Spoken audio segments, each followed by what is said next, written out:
नमस्कार दोस्तों, आज की इस वीडियो में हम बात करेंगे अस्थमा रोगियों के लिए क्या पत्ता गोभी खाने से कोई नुकसान होता है, वो उसका सेवन कर सकते हैं या नहीं। डिटेल में जानेंगे इस बात को। देखिए, जब हम बात करते हैं किसी भी अस्थमा रोगी की तो उसके साथ समस्या क्या आ रही है। जो उनकी श्वास नली है उसमें सूजन आई हुई है, यानी इन्फ्लामेशन हो रखी है। साथ ही साथ म्यूकस की लेयर है, यानी जो आपका कफ होता है उसकी एक लेयर बनी हुई है, जिसकी वजह से आपको सांस लेने में समस्या का सामना करना पड़ता है। और अगर आप इन समस्याओं से इजात पाना चाहते हैं, यानी आप इन समस्याओं को खत्म करना चाहते हैं और एक स्वस्थ जीवन जीना चाहते हैं, तो उसके लिए आपको अपनी डाइट में ऐसी चीजों को इंक्लूड करना पड़ेगा जो एंटीऑक्सीडेंट से भरपूर हो, यानी जिनके अंदर एंटी इंफ्लामेटरी के गुण हो, ताकि आपके जो श्वास नली है उसमें आई हुई इन्फ्लामेशन कम हो सके और आपको सांस लेने में जो समस्या का सामना करना पड़ रहा है वो ना करना पड़े।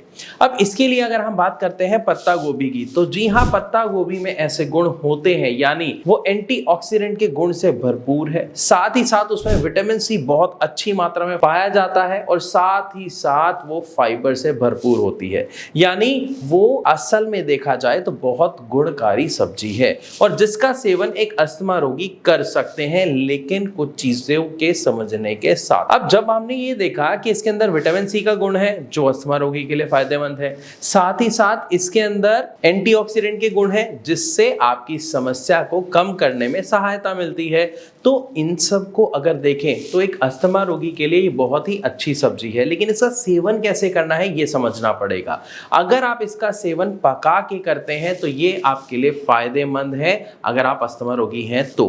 लेकिन अगर आप इसका सेवन कच्चे ऐसे ही पत्ते खाने में करते हैं, यानी सलाद के रूप में अगर आप इसका सेवन करते हैं, तो ये आपके अस्थमा को ट्रिगर कर सकता है, आपके अस्थमा अटैक को बढ़ा सकता है। मैं ऐसा क्यों कह रहा हूं, क्योंकि अक्सर ऐसा देखा जाता है कि कुछ चीजों से अलग अलग लोगों को अलग अलग चीजों की एलर्जी होती है। अस्थमा में हो सकता है दही मेरे को एलर्जी ना करती हो लेकिन आपको एलर्जी कर दे, मूंगफली मुझे एलर्जी करती है आपको एलर्जी ना करती हो।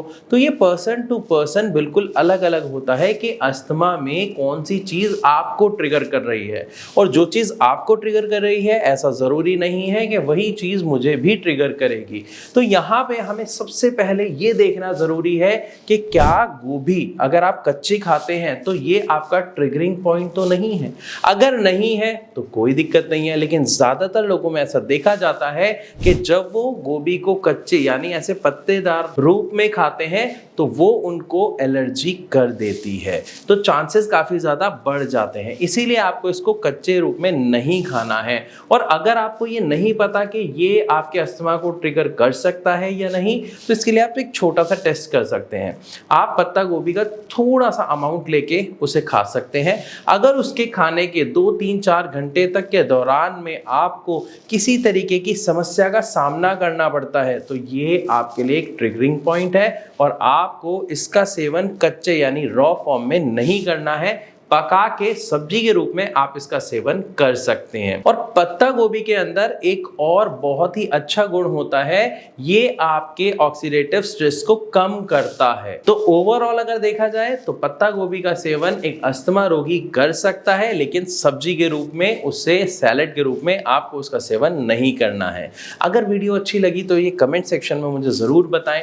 ऐसी और वीडियोस के लिए हमारे चैनल को सब्सक्राइब करना बिल्कुल ना भूलें। एक और चीज, अगर आपकी समस्या बढ़ती जा रही है जो कंट्रोल नहीं हो रही है, तो इसके लिए अगर आप एक सॉल्यूशन चाहते हैं तो नीचे दिए गए नंबर पर अभी कॉल करें, क्योंकि भारत होम्योपैथी में जो मेडिसिन्स दी जाती हैं वो आपके अकॉर्डिंग कस्टमाइज की जाती हैं ताकि आपकी समस्या को जड़ से खत्म किया जा सके।